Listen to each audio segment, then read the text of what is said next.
اعوذ باللہ من الشیطان الرجیم بسم اللہ الرحمن الرحیم۔ تمام دیکھنے اور سننے والے ناظرین کو میری طرف سے السلام علیکم۔ پودینے کے پتوں پر لیموں نچوڑ کر کھایا کریں، کبھی بدہضمی نہیں ہوگی۔ کدو کے بیجوں کا تیل سر کے بالوں کو مضبوط کرتا ہے اور سر درد ختم کر کے پرسکون نیند لاتا ہے۔ آم کا پھل آنکھوں کی روشنی کو بڑھانے اور آنکھوں کی جلن کو ختم کرنے کے لیے بہت مفید ہے۔ لہسن کا استعمال بلڈ پریشر اور کولیسٹرول کو کنٹرول رکھتا ہے۔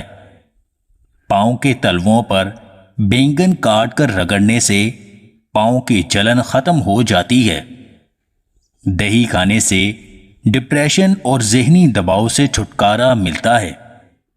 ٹماٹروں کا زیادہ استعمال گردے میں پتھری کا سبب بنتا ہے۔ آواز بیٹھ جائے یا گلا خراب ہو جائے تو گڑ والے چاول کھائیں۔ اگر بھوک کم لگتی ہے تو صبح نہار میں مولی کھایا کریں، بھوک بڑھ جائے گی۔ جو افراد دمے کے مریض ہیں وہ چاول کم سے کم کھایا کریں۔ سر کے درد کو کم کرنے کے لیے ابلا ہوا آلو کھایا کریں، بہت مفید ہے۔ سانس لینے میں مشکل پیش آتی ہے تو مٹر کا سالن زیادہ سے زیادہ کھایا کریں۔ دودھ میں 1 چمچ ارکے سونف ملا کر پی لیں، منہ کے چھالے اور الرجی ختم ہو جائے گی۔ جب تم کامیاب ہو جاؤ تو اپنا علاقہ چھوڑ دو، اپنا ماحول بدل دو، کیونکہ جو تمہیں تب سے جانتے ہیں جب تم کچھ نہیں تھے، وہی تمہارے سب سے بڑے حاسد ہوتے ہیں۔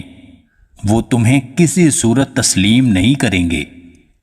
اگر آپ کو ہماری یہ ویڈیو پسند آئے تو اسے لائک اور شیئر ضرور کیجیے گا، اور مزید ویڈیوز حاصل کرنے کے لیے دیسی ٹپس پوائنٹ چینل کو سبسکرائب کر لیں۔